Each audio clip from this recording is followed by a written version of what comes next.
युवा उनसे बात करेंगे। क्या कहेंगे इस तरह का दुर्व्यवस्था को देखते हुए? सरकारें तमाम आती है जाती हैं और बिल्डिंगें आज रो रही है कांसीराम योजना। सबसे पहले तो आपके चैनल के माध्यम से जितने साथी देख रहे हैं सबको क्रांतिकारी जय भीम, नीला सलाम। मैं अमरेश कुमार, बहुजन समाज पार्टी विधानसभा कोषाध्यक्ष रसड़ा। बिल्कुल, क्या कहेंगे इस बिल्डिंग को देखने के बाद?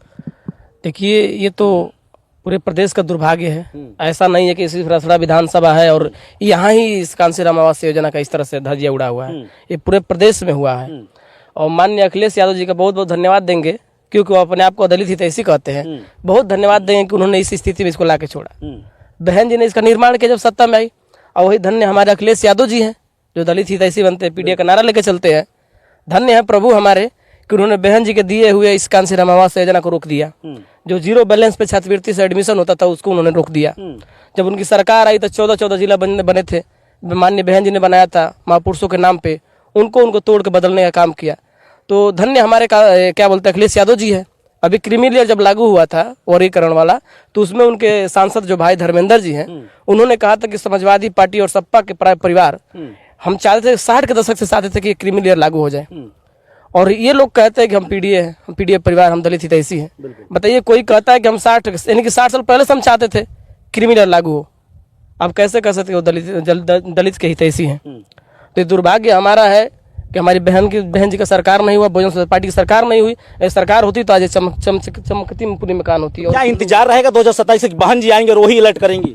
बहन जी इंतजार क्या है, 27 में बहन जी हमारी पूर्ण बहुमत की सरकार आ रही है और बहन जी गद्दी पे बैठ रही हैं। और बहन जी जैसे गद्दी पे बैठती है, एकदम प्रथम प्राथमिकता उनका शिक्षा रोजगार पे होगा। और उसके बाद जो ये दयनीय स्थिति में दिख रही है आपको आवास योजना जो दिख रही है, यहाँ कॉलोनी जो दिख रही है, इस पे पूर्ण रूप से उनका फोकस होगा। पूरा इनको चालू करने का काम करेंगे। आपके रसड़ा एक मात्र एकलौते विधायक बहुजन समाज पार्टी के, उन्होंने सदन में मुद्दा भी उठाया था आपको सुत्ता मिल को लेकर, गन्ना मिल को लेकर, तमाम व्यवस्थाओं पर, मेडिकल कॉलेज पर लिया था। हालांकि कोई मेडिकल कॉलेज तो लॉन्चिंग हो चुका है देखा जाए तो, अभी सुत्ता मिल का दुर्भाग्य ऐसा ही जिस तरह ये कंडीशन बना हुआ है। लेकिन क्या अपने विधायक से कहेंगे कि इसका भी मुद्दा आप उठाइए अगर मौका मिलता है? बिल्कुल बिल्कुल। जब हम माननीय विधायक जी का भी जो है विधानसभा में उनके स्वास्थ्य जो है कि अभी अस्वस्थ हो चल रहा है, आज मौका मिलेगा। जैसे स्वस्थ होकर आते हैं तो बिल्कुल अपने विचार को, अपने बात को उनके समक्ष रखेंगे हम। माननीय विधायक जी, इसको सदन में आप बात उठाने का काम कीजिए।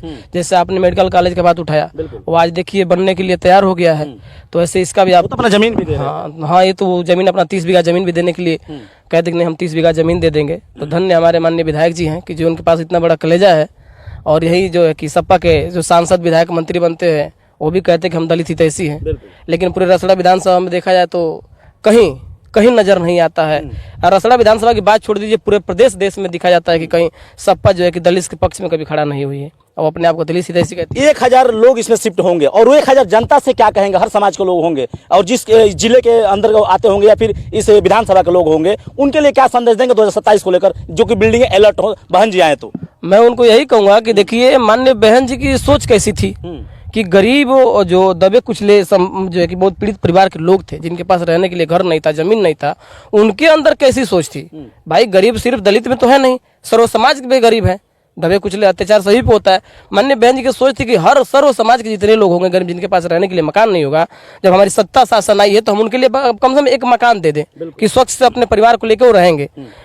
तो माननीय बहन जी की सोच कितनी अच्छी है। और वहीं जब माननीय अखिलेश यादव जी की सरकार, सपा की सरकार आती है, तो उनकी सोच कितनी अच्छी है कि इसको रोक देने का काम करते हैं कि जो 1000 लोगों को मकान मिलने वाला था, एक घर मिलने वाला था, वो जो बेघर के बेघर है आज भी वो बेघर ही रह गए।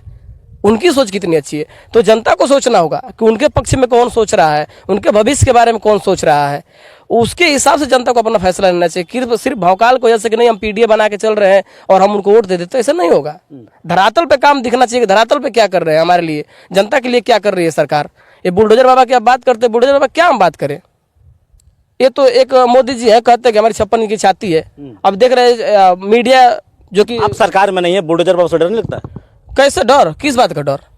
ना हमारे पास देखिए, हम माननीय बहन जी के विधायक लिए हैं आप लोग। एक विधायक, हमारे एक विधायक 403 विधायक पे भारी है। पत्ता खोल रहे हैं तो हम बुलडोजर बाबा का। हम कह रहे हैं ना कि हमारा एक विधायक 403 विधायक पे भारी है।